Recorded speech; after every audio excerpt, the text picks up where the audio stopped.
আরে উমর তুমি কোথায় যাও? তোমার ব্যবসা তেমন বেশি ভালো দেখা যায় না, তোমার হাতে কেন তরবারি দেখা যায়? এমনি উমর রাদিয়াল্লাহু আনহু বলেন, আরে নাঈম, আব্দুল্লাহর বেটা মুহাম্মদের দেখো থেকে মাথাটা আলাদা করে দেওয়ার জন্যে আমি তরবারি নিয়ে বের হয়ে যাচ্ছি। এমনি করে নাঈম রাদিয়াল্লাহু আনহু বলেন, আরে উমর তুমি কি জীবনের মায়া ভুলে গেছো?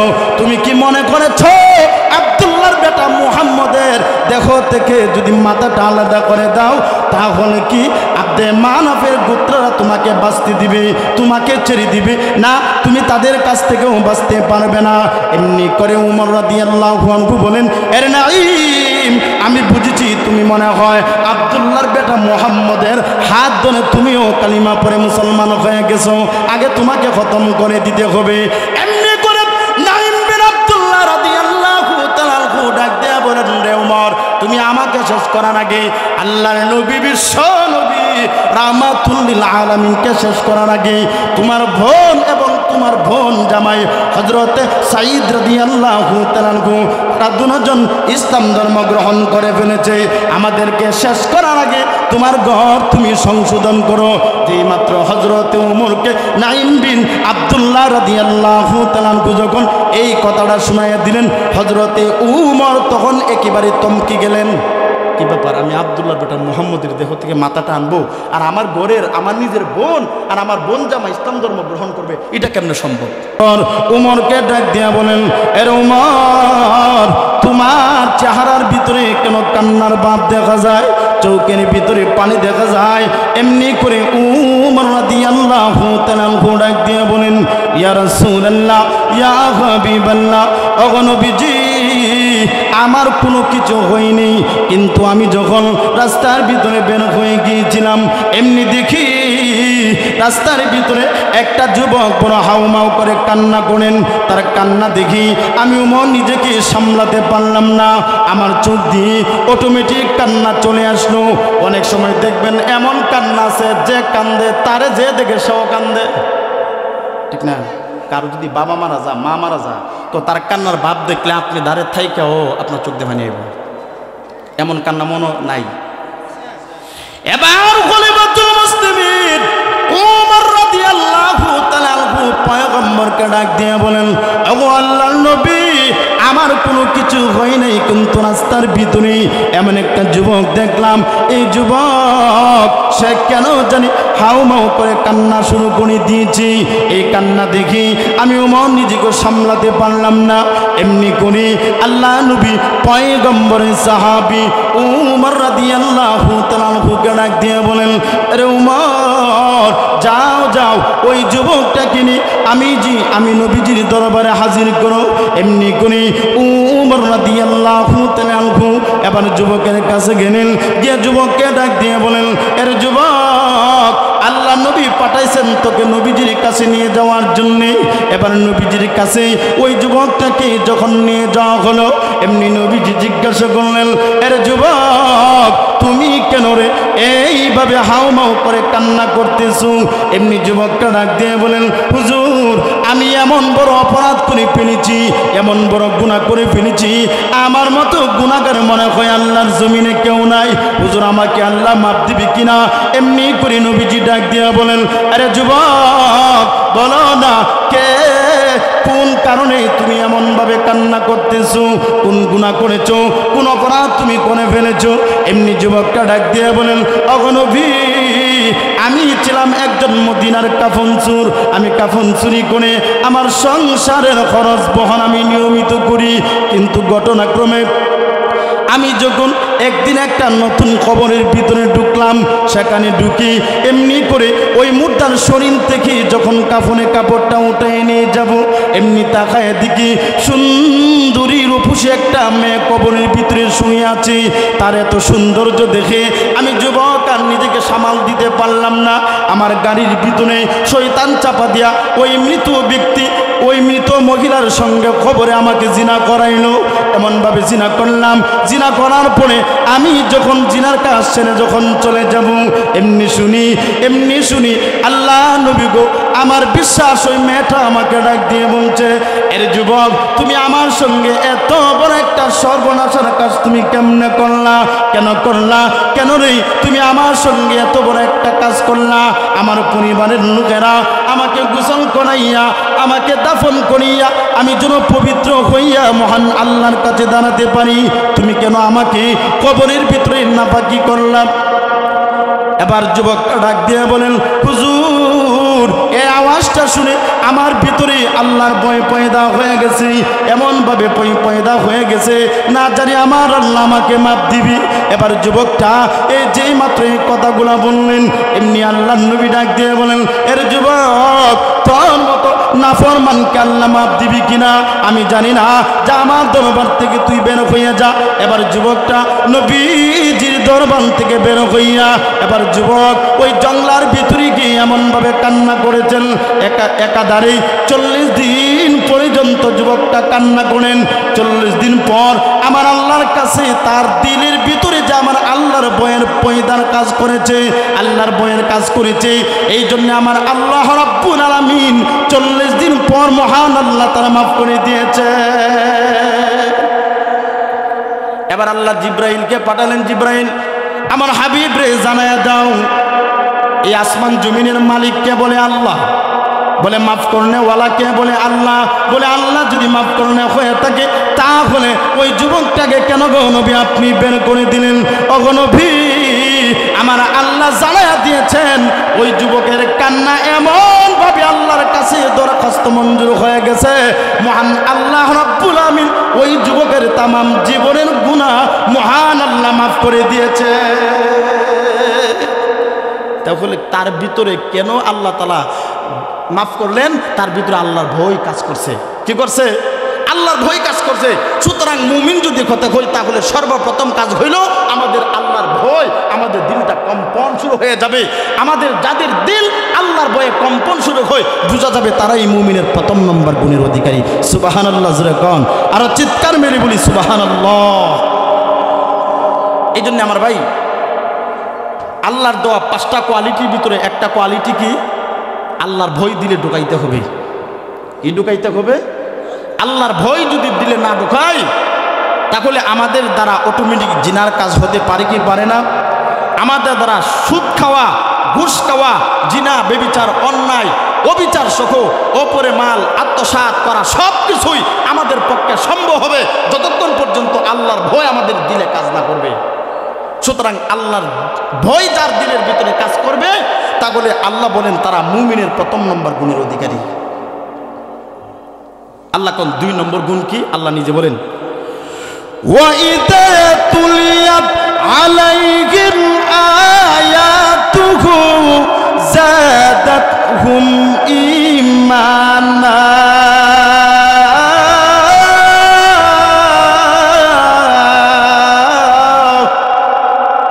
আল্লাহ বলেন 2 নম্বর গুণ হইল যাদের সামনে কোরআনের আয়াত পড়া হবে অথবা যে কোরআনের আয়াত পড়বে অথবা আমার আপনার সামনে যদি কেউ কোরআনের আয়াত পড়ে এই কোরআনের আয়াতের প্রতি যদি আমাদের একটা মহব্বত তৈরি হয়, কোরআনের আয়াতের ভিতরে যদি দেখা গেছে এই আয়াত শোনার মাধ্যমে আমাদের ঈমানি জজবা তৈরি হয়, আল্লাহ বলেন এই আয়াত আমার তেলাওয়াতকৃত আয়াত, এই আয়াতটা যারা শুনবে এবং আয়াত শোনার পরে যাদের ঈমান বৃদ্ধি পাবে আল্লাহ বলেন তারা 2 নম্বর গুণের অধিকারী।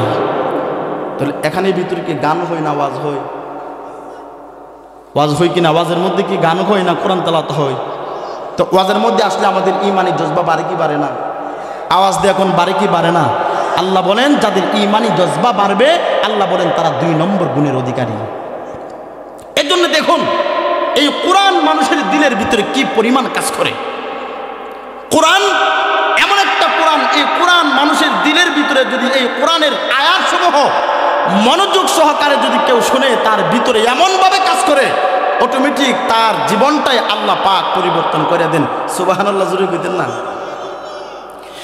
এই জন্য চলে আসুন আল্লাহর নবী সাহাবী ওমর ইবনে খাত্তাব রাদিয়াল্লাহু তাআলা আনহু তিনি যখন ইসলাম ধর্ম গ্রহণ করেন নাই, ইসলামের প্রথম যুগের ভিতরে ধীরে ধীরে যখন মানুষেরা মুসলমান হতে লাগলো বিশেষ করে নবীজির চাচা হযরতে হামজা রাদিয়াল্লাহু তাআলা আনহু যখন ইসলাম ধর্ম গ্রহণ করে ফেলেছেন, এই দিক দিয়ে আবু জাহেল, উতবা, শাইবা, উতাইবা সহ তাদের মাথা নষ্ট হয়ে গেছে যে হামজার মতো ব্যক্তি তিনি কেমনে ইসলাম ধর্ম গ্রহণ করলো। এবার কাফেরের দলেরা তারা সিদ্ধান্ত নিল মুহাম্মদুর রাসূলুল্লাহকে যদি পৃথিবীর জমিনে যদি থাকতে দেই তাহলে ধীরে ধীরে সমস্ত মানুষগুলা ইসলাম ধর্ম গ্রহণ করে ফেলবে। এই দিক দিয়া সমস্ত মানুষেরা, কাফির কুফফারের দলেরা, বড় বড় লিডারের দলেরা সিদ্ধান্ত গ্রহণ করল আব্দুল্লাহর বেটা মুহাম্মদকে কিভাবে দুনিয়া থেকে বিদায় করা যায়। এই দিক দিয়া তারা যখন একটা মিটিংয়ের ভিতরে বসলো, আবু জাহেল ঘোষণা করে দিল, আবু জাহেল এমনভাবে ঘোষণা করে দিল, আবু জাহেল যেই মাত্র তিনি যখন ঘোষণা করে দিলেন, ঘোষণা করার সাথে সাথে এমনি করে কেউ আল্লাহর নবীর চেহারা, আল্লাহর নবীর গর্দান থেকে মাথাটা আলাদা করে দিবে এমন কেউ নাই, এমন কেউ নাই যে আল্লাহর নবীর মাথা থেকে, দেহ থেকে মাথাটা আলাদা করে দিবে, কারো সাহস নাই। এমনি করে এবার আবু জাহেলের বাজনা লাগতেন হযরতে উমর ইবনুল খাত্তাব, এবার তার মামুর স্বাগতম জানানোর জন্যে তিনি রাজি হয়ে গেলেন। হযরতে উমর ইবনুল খাত্তাব রাদিয়াল্লাহু তাআলা আনহু ইসলাম ধর্ম গ্রহণ করার পূর্বে তিনি রাজি হয়ে গেলেন, আমি পারবো যে আব্দুল্লাহর বেটা মুহাম্মদের দেহ থেকে মাথাটা আলাদা করে দিতে। এবার হযরতে উমরকে এবার কাফেরের দলেরা ঘোষণা করে দিল, আরে উমর, তুমি যদি আব্দুল্লাহর বেটা মুহাম্মদের দেহ থেকে মাথাটা আলাদা করে দিতে পারো তাহলে তোমাকে এই আরবের ভিতরে সবচাইতে বড় বড় লাল রঙের 100 উট তোমাকে পুরস্কার দেওয়া হবে। এমনি করে আল্লাহর নবী সাহাবী উমর ইবনুল খাত্তাব রাদিয়াল্লাহু তাআলা আনহু তিনি তরবারি হাতে নিয়ে, মাথা গরম হয়ে গেল কিভাবে আব্দুল্লাহর বেটা মুহাম্মদের দেহ থেকে মাথাটা আলাদা করা যায়। এবার হাতের ভিতরে এবার তিনি তরবারি নিয়ে নবীজির উদ্দেশ্যে যখন তিনি বের হয়ে গেলেন, প্রতিমধ্যের ভিতরে আল্লাহর নবী সাহাবী হযরতে নাঈম বিন আব্দুল্লাহ রাদিয়াল্লাহু তাআলার সঙ্গে সাক্ষাৎ হয়ে গেল। এমনি করে নাঈম বিন আব্দুল্লাহ ডাক দিয়ে বলেন, আরে উমর, তুমি কোথায় যাও? তোমার ব্যবসা তেমন বেশি ভালো দেখা যায় না, তোমার হাতে কেন তরবারি দেখা যায়? এমনি উমর রাদিয়াল্লাহু আনহু বলেন, আরে নাঈম, আব্দুল্লাহর বেটা মুহাম্মদের দেহ থেকে মাথাটা আলাদা করে দেওয়ার জন্যে আমি তরবারি নিয়ে বের হয়ে যাচ্ছি। এমনি করে নাঈম রাদিয়াল্লাহু আনহু বলেন, আরে উমর, তুমি কি জীবনের মায়া ভুলে গেছো? তুমি কি মনে করেছো আব্দুল্লাহর বেটা মুহাম্মদের দেহ থেকে যদি মাথাটা আলাদা করে দাও তাহলে কি আব্দে মানাফের গোত্ররা তোমাকে বাঁচতে দিবে, তোমাকে ছেড়ে দিবে না?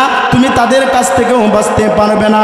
এমনি করে উমর রাদিয়াল্লাহু আনহু বলেন, আরে নাঈম, আমি বুঝেছি তুমি মনে হয় আব্দুল্লাহর বেটা মুহাম্মদের হাত ধরে তুমিও কালিমা পড়ে মুসলমান হয়ে গেছো, আগে তোমাকে খতম করে দিতে হবে।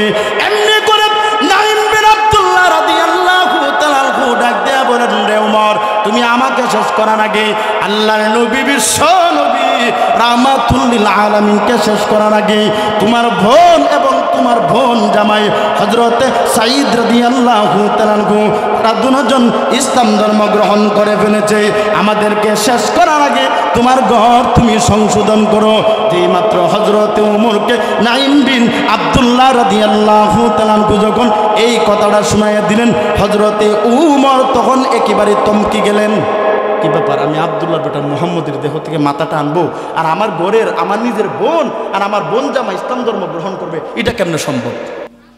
এবার তিনি সিদ্ধান্ত নিলেন, আগে মুহাম্মদকে সাইজ করার আগে আমি আমার বোন এবং বোন জামাই হযরতে সাঈদকে আমি শেষ করে দিব। এবার হাতের ভিতরে তরবারি নিয়ে রাগান্বিত হইয়া তিনি যখন তার বোন ফাতেমার বাড়িতে গেলেন, বিকট আওয়াজে শব্দ করলেন। ভিতর থেকে ফাতেমা বুঝতে পারলেন যে আমার ভাই উমর মনে হয় বুঝে ফেলেছে আমরা যে ইসলাম ধর্ম গ্রহণ করেছি।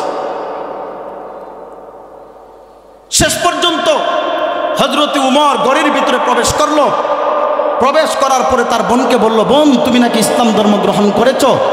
এই সুযোগে হযরতে খাব্বাব রাদিয়াল্লাহু তাআলা আনহু এবার উমরের বোন এবং বোন জামাই দুজনকে সূরা তাহা শিক্ষা দিয়েছিলেন।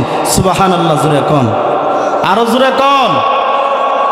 এবার খাব্বাব রাদিয়াল্লাহু তাআলা আনহু উমরের ভয়ঙ্কর চেহারা দেখা এবার হযরতে উমর রাদিয়াল্লাহু তাআলা আনহুর এই ভয়ঙ্কর চেহারা দেখা তিনি কি করলেন, কিতাবের মধ্যে লেখেন তিনি একটা ঘরের চিপাই অথবা দরজার চিপাই হযরতে খাব্বাব তিনি লুকিয়ে গেলেন।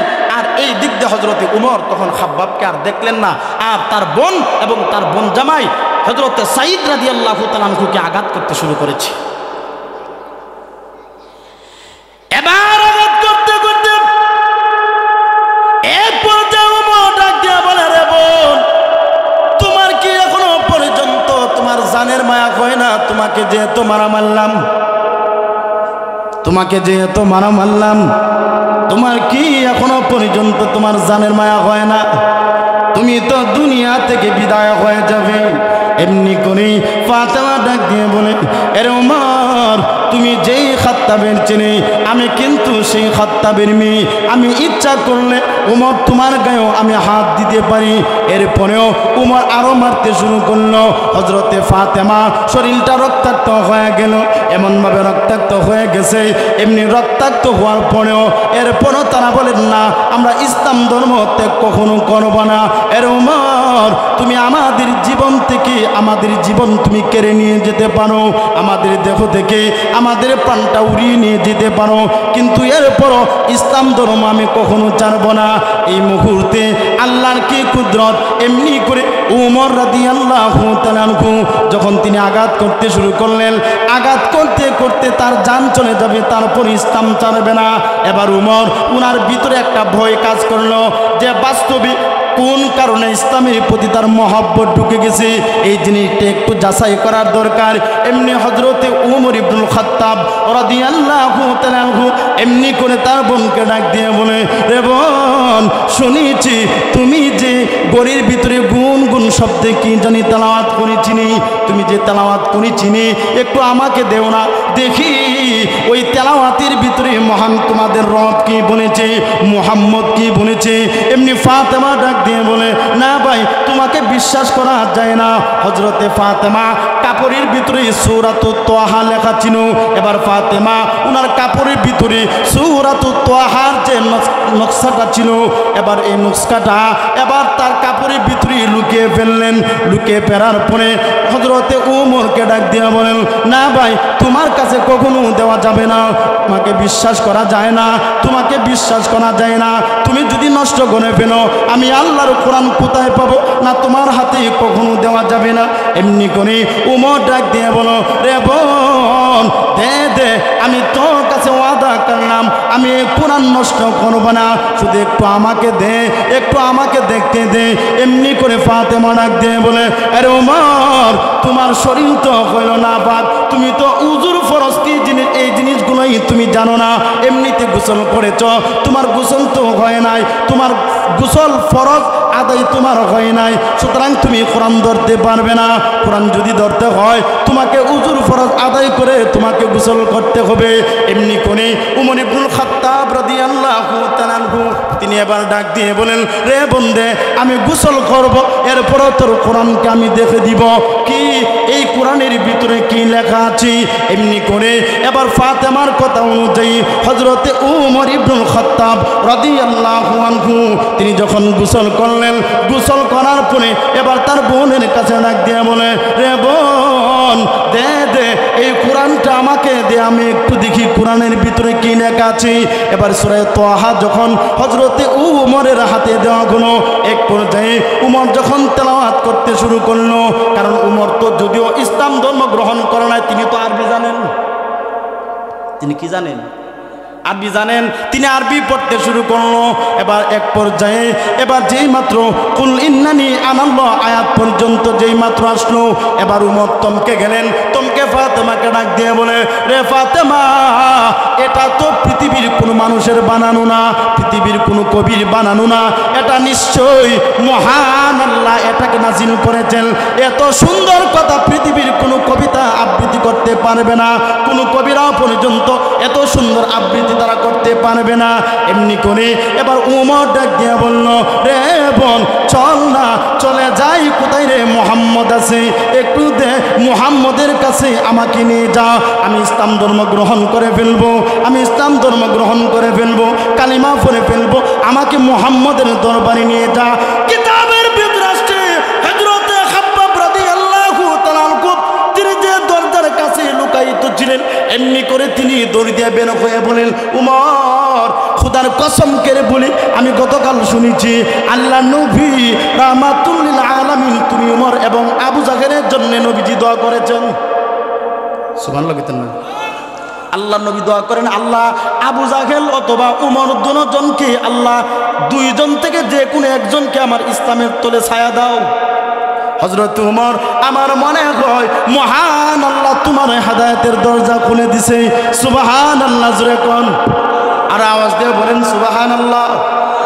এবার উমর যখন ওনার তরবারি হাতে নিয়ে তিনি যখন রওনা হয়ে গেলেন, আল্লাহ নবী দরবারে যখন রওনা হয়ে গেলেন, এবার নবীজি সাফা নামক পাহাড়ের কাছে একটা বাড়ির ভিতরে অবস্থান করেছিলেন।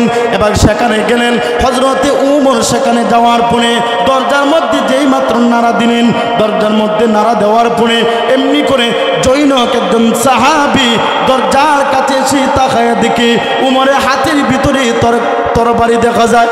এমনি করে উমরের হাতে যেই মাত্র তরবারি দেখা গেল, এমনি করে এবার সাহাবী ডাক দিয়া বলে, ওগো নবী, ওই যে দেখা যায় খাত্তাবের বেটা উমর এসেছে, তার হাতের ভিতরে তরবারি দেখা যায় না, দরজা খোলা যাবে না। এমনি নবীজির এক সাহাবী ডাক দিয়ে বলো, আরে সাহাবী দে দরজাটা খুলিয়া দে, উমর যদি আমাদের সঙ্গে ভালো ব্যবহার করে তাহলে আমরা তার সঙ্গে ভালো ব্যবহার করব, উমর যদি আমাদের সঙ্গে খারাপ ব্যবহার করে আমরা ওই উমরের সঙ্গে খারাপ ব্যবহার করব। এবার নবীজি বলেন, রে সাহাবী দে দরজাটা খুলিয়া দে।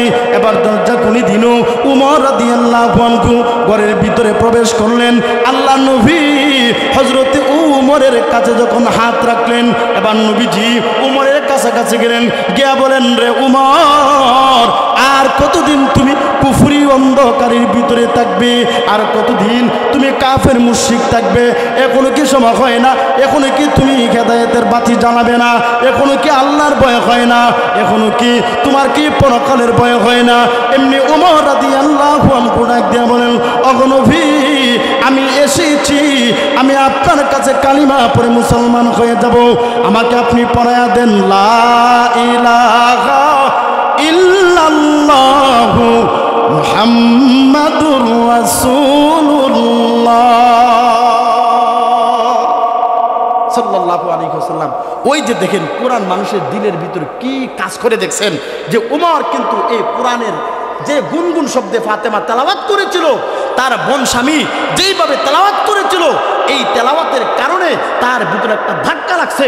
ধাক্কা লাগার কারণে কোরআনের প্রতি তার মহব্বত শুরু হয়ে গেছে, কোরআনের প্রতি তার ভালোবাসা শুরু হয়ে গেছে, যার কারণে আল্লাহ তার জীবনটাই পরিবর্তন করে দিয়েছেন। সুবহানাল্লাহ। আর জোরে কান। এখন প্রশ্ন হইতে পারে, নবীজি দোয়া করছেন কয়জনের লাগা? কয়জনের লাগা? দুইজনের লাগা। কিন্তু আল্লাহ আবু জাহেলকে হেদায়েত না দিয়ে উমররে কেন দিল? প্রশ্ন জাগে কি জাগে না? এই কথার ব্যাখ্যা মুহাদ্দিসিন কেরামগণ লিখেন যে আবু জাহেল বাস্তবে জানতেন নবীজি সত্য নবী, কিন্তু ওনার স্বার্থের মধ্যে আঘাত করবে এই জন্য আবু জাহেল মানে নাই।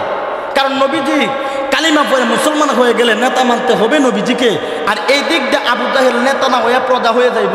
এই জন্য আবু জাহেল মনে মনে ভাবলো যে আমি এই মুহূর্তে যদি কালিমা পড়ে মুসলমান হয়ে যাই তাহলে আমাকে নেতা মানতে হবে মুহাম্মদকে, আর আমি কইলাম একজন বংশ দিক দিয়ে আমার মর্যাদা কম না, আমার বডির দিক দিয়ে আমি কম না, এখন আমি কেমনে মুহাম্মদকে মানবো? তাই আবু জাহেল সিদ্ধান্ত নিল, না যে কোনো মূল্যে হোক আমার নেতাগিরি আমাকে ধরে রাখতে হবে, আমার ক্ষমতা আমাকে ধরে রাখতে হবে, প্রয়োজনে আমি কালিমা গ্রহণ করব না, প্রয়োজনে ইসলাম গ্রহণ করব না। তাই আবু জাহেলকে আল্লাহ পাক হেদায়েত দেন নাই। আর উমর রাদিয়াল্লাহু আনহুকে হেদায়েত দেওয়ার কারণ হলো উমরে বাস্তবে জানতেন নবীজি মিথ্যা নবী। উমর রাদিয়াল্লাহু তাআলা আনহু বাস্তবে জানতেন নবীজি কি নবী? মিথ্যা নবী। এই জন্য আল্লাহ তাআলা হযরতে উমরকে হেদায়েত দিয়ে দিলেন, কারণ জাগানো ব্যক্তি ঘুমের ভান ধরলে সজাগ করা যায় না। আর যদি সজাগ থাকে আর ঘুমের বান ধরে দরজার মধ্যে তাফাইলো শুনতে হবে, আর যদি ঘুমায় থাকে একটু নাড়া দিলে হবে কাটারে। ঘুমের ব্যক্তিকে সজাগ করা যায় কিন্তু সজাগ ব্যক্তিকে সজাগ করা যায় না। আবু জাহেল একদম সজাগ ছিল, কিন্তু উমর রাদিয়াল্লাহু আনহু ঘুমন্ত ছিল। এই কারণে আল্লাহ উমরের হেদায়েতের দরজা খুলে দিয়েছেন। সুবহানাল্লাহ কইতেন না? এর জন্য আমরা সমাজেও অনেক মানুষ, এমন মানুষ আমরা সমাজও আছে। আমরা সমাজে এমন মানুষ কোনো নাই, বুঝছেও বুঝে না, বুঝছেও বুঝে না, এমন সমাজে আমরা সমাজে কোনো মানুষ নাই। কিন্তু এমনও মানুষ আছে রাস্তার মধ্যে দাঁড়ায় বড় বড় লেকচার ছাড়বে যে এই মুখে নামাজ পড়লে কি হয়েছে, এর চরিত্র বালা না, আর আমি নামাজ না পড়লে কি হয়েছে, আমার চরিত্র বালা, আমার ইমানটা শক্ত। এমন লেকচার নাই। হ্যাঁ, নিজ ওজারে নামাজ না পড়লে যে গুণা, কিন্তু বড় বড় লেকচার ছাড়ে। এমন মানুষ সমাজে মনে নাই। আমরা যেইভাবে কইছেন মনে আমরা সমাজে এমন মানুষ নাই। আপনার সমাজে না থাকলেও ওই আমরা ব্রাহ্মণবাড়ি এলাকাতে আছে এমন মানুষ। এই জন্যে দেখেন, সজাগ মানুষকে সজাগ করা যায় না, ঘুমন্ত মানুষকে সজাগ করা যায়। এই জন্য কোরআনের আয়াত একটা মুমিন কইতে বলে যে 5টা গুণ, এই 5টা গুণের 2 নম্বর গুণ হইল যে যারা কোরআনের আয়াত শুনলে যাদের ঈমান বৃদ্ধি পায়, ঈমানের স্বাদ পায়, আল্লাহ বলেন তারা 2 নম্বর গুণের অধিকারী। সুবহানাল্লাহ কইতেন না? আজকে তো তেমন বেশি শীত নাই। গতকালকে রাত্রে প্রোগ্রাম শেষ হয়েছে 1টা বাজে। 1টা বাজে শেষ কইরা আমি যখন গাড়ি নিয়ে বাইরে হয়েছি, আল্লাহ রাস্তা গাড়ি টান দেওয়ান জানে, এত কুয়াশা আর এত ঠান্ডা। গতকালকে চাদর দিয়ে রাখছি ঠান্ডার কারণে, আজকে তো এমন বেশি ঠান্ডা নাই।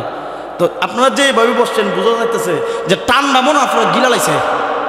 একটু শরীর কারণ নাড়াচাড়া দিয়ে হানা কইরেন, দেখবেন শরীর এমনি গরম হয়ে যাবে না, ঠিক না ভাই? ঠিক। এর জন্য হানা বলবেন তো ইনশাল্লাহ, আওয়াজ দিয়ে এখন বলবেন তো ইনশাল্লাহ। আল্লাহ তাআলা আমাদের সকলকে তৌফিক দান করুক। এই জন্য 2 নম্বর গুণের অধিকার হওয়ার দরকার আছে না নাই আমাদের? 2 নম্বর গুণ অর্জন করার দরকার আছে না নাই? এখন আসুন 3 নম্বর গুণ আমাদের কি আল্লাহ বলেন,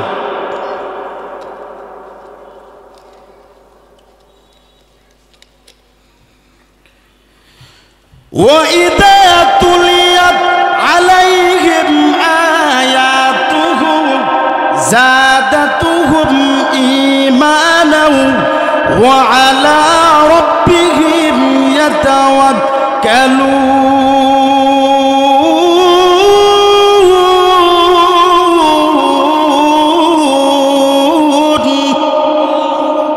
আল্লাহ বলেন, হে পৃথিবীর ঈমানদারেরা, তোমরা নিজেরা যদি নিজেদেরকে মুমিন দাবি করতে হয়, তাহলে পূর্ণ জীবনের তাওয়াক্কুল মহান আল্লাহর প্রতি রাখতে হবে, পূর্ণ ভরসা আল্লাহর প্রতি রাখতে হবে। যারা মুমিন হবে তারা ভরসা রাখেন কার উপরে? আর আওয়াজ দিয়ে এখন কার উপরে ভরসা রাখেন? আমরা যদি বিপদ ইমুকে দেখে না, আল্লাহকে আমারই খালি বিপদ দিত, আছে না নাই? এমন কথা কই কি কই না? অভিযোগ আল্লাহর উপরে হয় কি হয় না? যে আমারই কি খালি আমারই দেখছে, আর কেউ দেখে নাই। অনেক সময় দেখবেন অনেক সন্তানের জ্বালা যন্ত্রণার কারণে অনেক মা বাবা কো যে ইমুকের ছেলে দুনিয়ার থেকে বিদুই আমার এটা দেখতে না, কই কি কই না? আন্না হলে কই ইমুকের মারে আজরাইলে দেখছে, আমার কি আজরাইলে দেখতে না, কই কি কই না? এই কথা বলা যাবে না, এই কথা বলা যাবে না। এই কথা বললে আমার আল্লাহর গায়ে আঘাত থাকবে। এই কথা বলার অধিকার আল্লাহ আমাদেরকে, বরঞ্চ বিভিন্ন সময়ে মুসিবত আল্লাহ আমাদেরকে এমনি দেন পরীক্ষা করার জন্য। সময়ে সময়ে আল্লাহ পাক আমাদেরকে মুসিবত দেন, কারণ আমরা তো ঈমান আছি। আমানতু বিল্লাহি ওয়া মালাইকাতিহি ওয়া কুতুবিহি ওয়া রাসূলিহি ওয়াল ইয়াউমিল আখিরি ওয়াল কদরি খাইরিহি ওয়া শাররিহি। আমরা তো ঈমান আনছি কি নাই? ভালো মন্দ যা কিছু কার পক্ষ থেকে হয়? আল্লাহর পক্ষ থেকে। এই জন্য মুমিন যারা হবে তারা 3 নম্বর গুণের অধিকারী হইল পূর্ণ তাওয়াক্কুল একমাত্র আল্লাহর প্রতি রাখবে। কার প্রতি রাখবে? আল্লাহর প্রতি রাখবে। এর জন্য 4 নম্বর গুণ কি হবে? আল্লাহ বলেন, আল্লাযীনা ইউকিমুনাস সালাতা ওয়া মিম্মা রাযাকনাহুম ইউনফিকুন।